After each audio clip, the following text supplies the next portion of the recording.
On this day, 1988, Errol Morris' groundbreaking documentary, The Thin Blue Line, opens in theaters. And as far as we know, he never had any history of violence, whatever.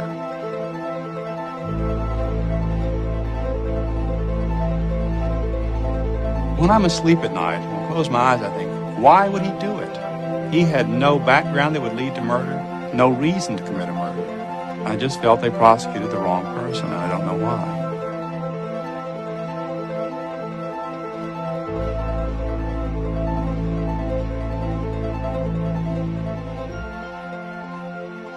And we're back, like we never left. Welcome to the Confessions of a Not So Dangerous Mind podcast. I want to thank you all for spending some of your Monday morning here with me in New York.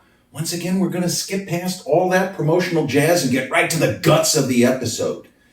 You'll notice one of my visual aids, a VHS tape, something that some of you will have heard of and others not. It's a documentary called The Thin Blue Line. When I was moving out of the house in Huntington to come here, I got rid of hundreds of VHS tapes, some of which were studio copies such as this one. Others were, the old school 120-minute VHS tape where you could cram 3 2-hour movies on it if you recorded them at the slowest speed. Well, I threw out somewhere between 200 and 300 VHS tapes. This is the only one that I saved. And not because this was my favorite movie, but I feel like this being a groundbreaking, pioneering documentary in its own right, it made sense to keep it. Because who knows when this is going to leave streaming. The old Christopher Nolan, you're at the mercy of the evil streaming companies. This is a nod to physical media and the importance of physical media. Thank you, Christopher Nolan, for shining a light on that, something that I hadn't really thought of until he made his somewhat humorous comments, but the more I thought about him, the more, you know what? He's right. He's right. If we have physical media, we always have the means to see something. So 36 years ago today, this movie, Errol Morris, unbelievable, horrifying, true crime documentary, opened. Now, it would have opened in limited release. Unlike the following year when Michael Moore came out with Roger and Me, people just went nuts. Roger and Me is much more of a, although it's in its way very serious too, that was more of a humorous, I hate to say people pleaser, but it's a sort of more of a rah-rah documentary that you can kind of root for because he has a goal, he's trying to meet Roger Smith and the whole thing. This movie is just horrendous. When I say horrendous, the story that Morris tells is horrendous. And we've certainly seen gross miscarriages of justice in present day. But at least now there is DNA evidence widely used and has been widely used for I don't even know how many decades now. And with the consistent and in some cases pernicious recording of data, recording of random street corners, buildings. This probably would not have happened today, at least not how it comes across and how it happened in real life. Errol Morris, Oscar-winning filmmaker, who won his Oscar 15 years later for a documentary called The Fog of War, in which he does a series of interviews with, at the time, he was in his mid to upper 80s. I think he was the United States Secretary of Defense, Robert McNamara. And unfortunately, he was one of the architects of the disaster that is now called the Vietnam War. And he won his Oscar for that, but The Thin Blue Line is the best film that Morris has made, could ever possibly make. It is as close to perfect as you can get. And it didn't even get nominated for Best Documentary because at the time, the rules that were in place, Morris did recreations, dramatizations. I guess some people said, well, it's not really a documentary. He's recreating certain events. And Michael Moore himself took a lot of heat and has taken heat, and you can say deservedly so, because he plays with the timeline of events in certain of his films. That's not what Morris did here. What he did was simply tried to figure out why a certain individual was convicted of murder, was sitting on death row when it was as plain as day that he had nothing to do with it. And the sick part is the Dallas County Police Department knew he didn't do it, and they did not care, not even a little tiny bit. Nobody gave a shit. We can't go after this person. So it's the Lee Harvey Oswald thing, only for real. This guy's a patsy. No one's going to miss him. Randall Dale Adams, who? He's just a drifter. No one will miss him. We got to close this case. So before I forget, I want to point out that as we speak, this extraordinary film, the OG, the granddaddy of all true crime, whether it's a series, a docuseries, a documentary film as this is the OG. This was the first movie of its kind. And without any spoilers here, because I really do urge you to watch this movie, streaming on Netflix, and it's also on AMC Plus if you happen to get that channel. And yeah, you can rent it for a few bucks, but if you have either of those channels already, you don't have to pay an additional couple of dollars.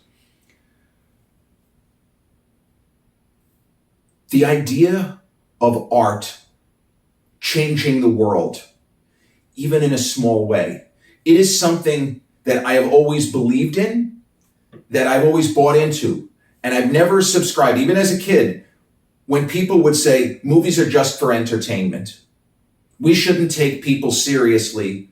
You do, for example, yesterday, Sean Connery, he would have been 94 yesterday. And people say, why do you make it seem as if you're mourning somebody you would never meet? Well, they made a deep impression on me.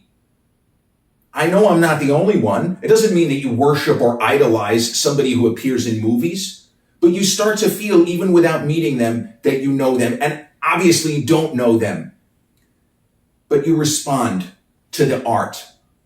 And the best of art has life-altering, landscape-altering qualities. And The Thin Blue Line is a movie that Errol Morris made. Long Island native, Errol Morris, by the way. Errol Morris grew up in Hewlett. I am 100% certain that he frequented my grandfather's bowling alley, one town over in Woodmere, because that was the only game in town, as they say. The spare room, what they called a nightclub in the 70s, and then backstage. I am quite confident that if somehow Errol Morris ever sees this, Errol, I'm a huge fan. Fast, Cheap, and Out of Control, phenomenal. Mr. Death, phenomenal. Gates of Heaven, unbelievable. But I digress. I'm quite confident that Errol Morris found his way into Woodmere bowling lanes and backstage at a certain point, maybe frequently, because everyone from Hewlett, that's where people went to hang out. But Errol Morris, his process here, he did not simply want to make a movie. He wanted to correct a grave and unnecessary injustice. Randall Dale Adams' conviction for the murder of a police officer in Dallas that he clearly had nothing to do with. So the true story behind this, not the true story in real life with this terrible crime that was committed, but the true story of how Errol Morris came to make this movie. Because sometimes, there's always a joke that a filmmaker will find a film in post-production, for example. But in this instance, it's not that Errol Morris found the film in post-production or wasn't sure. He set out to make an entirely different movie. He didn't, at some point in 1986 or earlier, when Randall Dale Adams was sitting on death row waiting for an execution date, he didn't say, hey, I'm going to make a movie about this guy. Morris was always somebody who was interested in things off the beaten path. He was not a conventional, and there's nothing wrong with being obvious or making movies such as Michael Moore, because I think Michael Moore in his own way is, if he's not as brilliant as Errol Morris, he's close. But Michael Moore's films are more straightforward. They're more kind of on the nose. You could say the same about other documentarians such as Barbara Koppel. But Morris has always looked for different, quirky, eccentric bits of Americana. For example, Gates of Heaven, the movie I referenced, the movie that had the extraordinary German filmmaker Werner Herzog, when he met Errol Morris in the 70s, and Errol Morris said, I'm a huge fan of yours, Mr. Herzog. I've got this idea. I'm going to make a documentary about a pet cemetery scandal. And Werner Herzog said, I love the idea, kid. Here's $20.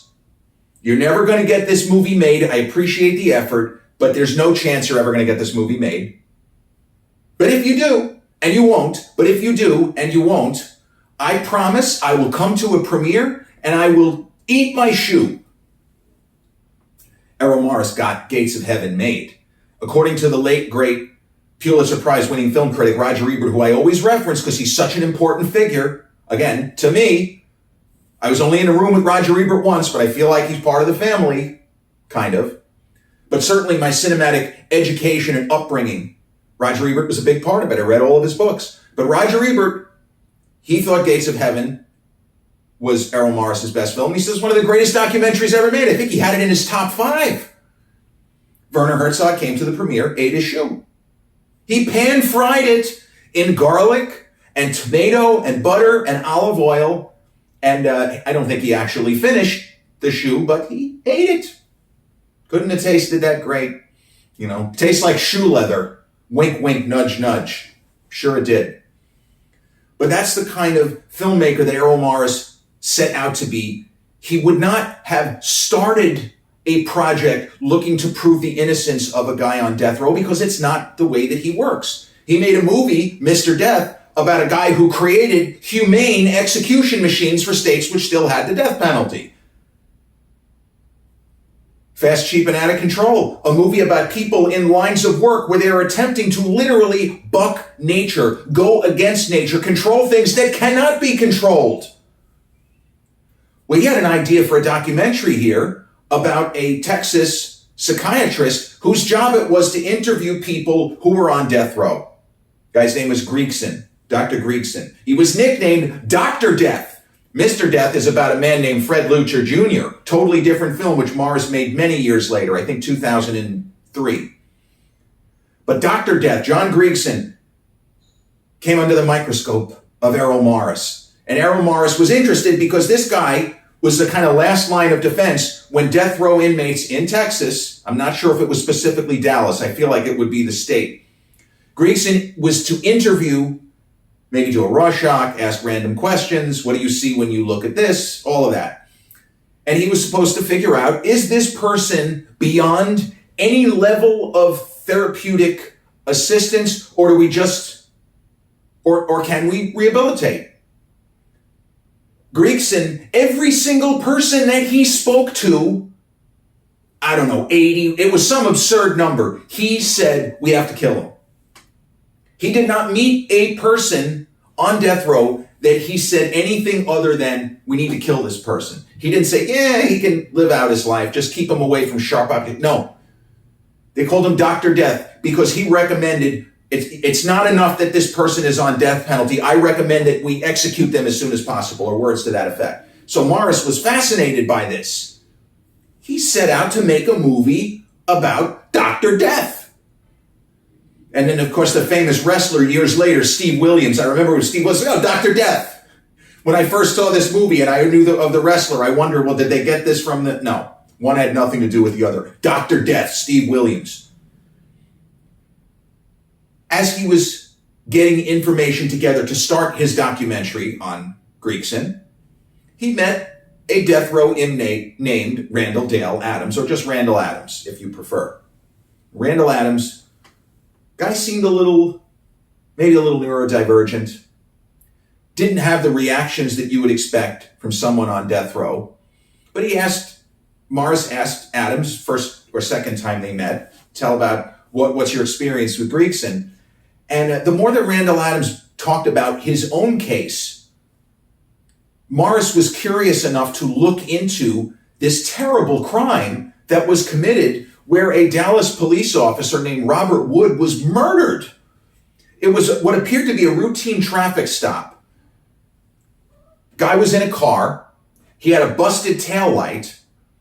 And Robert Wood and his partner stopped the guy, and they weren't even going to they weren't going to arrest him. They were just going to say, hey, you're driving, your taillight isn't, or something like that. Just get it fixed. It was a completely, as much as it's possible for there to be a normal traffic stop late at night, this was not going to be anything more than just, hey, I just want to let you know your light's out, whatever. And then this terrible crime, this police officer is killed. The more Errol Morris looked into this case, the more convinced he became that the wrong guy was convicted. There's no way that Randall Adams did this. The man is 27. He was 27. He had no criminal record, no history of violence, nothing.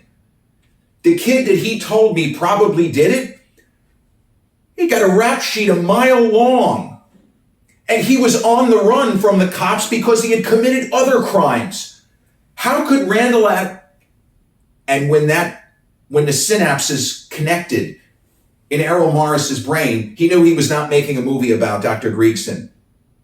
This is not okay. This will not stand. And Errol Morris changed course midstream, and Dr. Griegson appears. He's a pretty significant supporting player in the true story of Randall Dale Adams, but he is a side character, and he was supposed to be the primary focus of the documentary. And now he is just a guy that Randall Adams says, yeah, he told that everybody needed the death penalty. You could have a random person with no criminal record, no convictions, no nothing, and you just say to Griegson, okay, this guy is on death row. And no matter what answers they gave with the Rorschach, no matter what answers they gave with what do you think about when you wake up, whether you say, I think about killing people or I think about having cereal, oh, he's a serial killer. It didn't matter what you said or who you were, kill him. Get him out of there. So Morris set out on his own terms to solve the crime. And as much as it would be possible to solve a crime, a murder, a terrible crime, in the context of a 1 hour and 45, 1 hour and 50 minute documentary, he set out to do it. He interviewed everyone he could that had any connection to the Randall Dale Adams, Robert Wood murder case. And he got the full cooperation, Dallas Police Department, many police officers that had dealings with Randall Adams, the judge that presided over the case and was very proud of the fact that, like, there's so much in this where you say to yourself, how can this possibly happen? How could so many people be on board with what they had to know was fucking bullshit? It was apathy. And unfortunately, in a couple of cases, people being paid to say what they were told to say. I know, I see the man in the courtroom who was driving that car. He's sitting right over there. Let the record show that the witness has identified Randall Dale Adams. Death penalty. But when this movie landed, not surprisingly, it didn't take very long before Randall Dale Adams' conviction was overturned, was thrown out. And it was clearly a gross miscarriage of justice. Like there were very few people that were saying, well, we still think he did. No, there was no scenario in which he did it. Now, it's also true that the person that they're pretty sure who did do it, he ended up in jail on other horrible charges. So I don't believe that that particular individual was ever specifically convicted of this crime. But some people are just in the wrong place at the wrong time and have terrible luck. And Randall Adams was that kind of person. And early in the documentary, in the Thin Blue Line, and I'm not sure when all of the segments with Adams being interviewed, presumably by Errol Morris, I don't know when it was shot, but he said, with a very flat, unaffected voice, and he has this kind of flat, unaffected way of speaking, which is a little unnerving at the beginning. But he said, people ask me to describe hell on earth. Dallas County. Dallas County. So The Thin Blue Line got a ton of acclaim when it was released. And there were critics who, as I say, they did take issue with the recreations. And there were major critics that were okay with it not being nominated for Best Documentary because it would have won the award. But most critics, including Siskel and Ebert, I don't think Ebert didn't have this rank quite as high as Gates of Heaven, but it was up there. And both Siskel and Ebert, the two of them, may they both rest in eternal cinematic paradise. They both were huge supporters, proponents of the not only independent film movement in this country, but the documentary film movement. They were huge supporters. They loved The Thin Blue Line, and they were angry it didn't get nominated, both of them. And then more famously, in terms of them taking issue with the Academy, Siskel and Ebert, we know they disagreed a lot. They used to argue and fight. But many years, especially if you look, this is all available, you can Google this, in the 90s, they were in lockstep with the best films of various years, way more than they were not. Yeah, Silence of the Lambs, Siskel gave thumbs down, and then inexplicably Unforgiven, he gave thumbs down. Siskel thought Blue Velvet, best thriller of its type since Psycho. Roger Ebert, 1 star. I don't know that Roger ever came around on that. But they loved The Thin Blue Line. They were upset it did not get a Best Documentary nomination. But 6 years later, there was an amazing, another highly recommended documentary called Hoop Dreams about 2 young basketball players from the projects, inner city, named William Gates and Arthur Agee. And the film is set over many, many years as these young men grow up to become either just great college players or are they going to end up being successful professionals. And they both, Roger and Gene, in the year of Forrest Gump, Pulp Fiction, and Shawshank Redemption. I don't know if either or both of them actually had Hoop Dreams as the best film of the year, but I know that it was in both of their top 5s. But as I say, you could Google this. So they love documentary film. And they liked the fact that Errol Morris, I think this was more Ebert, was willing to expand the form. He didn't see it as, well, it's not really a documentary. It is a documentary. But he wanted to make 100% certain that with these reenactments, because Morris didn't just do the reenactments for the sake of the reenactments. He did the reenactments depending on which story was told. Because witness A says that this happened. Witness B said that that happened. And when you put it all together, all of the witnesses were full of shit. And it's very easy now to look back and say, well, they were obviously lying because that couldn't have happened. That person wasn't even in the fucking car. A miscarriage of justice that was remedied. Thanks, not even in large part, thanks entirely to Errol Morris. Even though, as I said, he had to wait 15 years to win his Oscar. The man has never made a movie that was not great. Fast, Cheap, and Out of Control, incredible. Mr. Death, mind-blowing. Gates of Heaven, also mind-blowing. The Thin Blue Line is, to me, it represents the best of independent filmmaking, yes, but the best of documentary filmmaking and the best of cinema for its transformative effects, for shining a light on a miscarriage of justice that would have just been forever buried. I'm sure there would have been some people who talked about it, but without this movie, Randall Dale Adams would have eventually been executed, and there would have been people who mourned and said, well, that wasn't fair, but nobody would have done an autopsy on the disgusting disaster of a man being framed simply for being in the wrong place at the wrong time. And the guy that probably did it, well, we don't really want to go after him. The idea was he was a minor at the time of the crime. Couldn't get the death penalty. They wouldn't have been able to clear the case. And this is when we talk about rush to judgment, miscarriage of justice.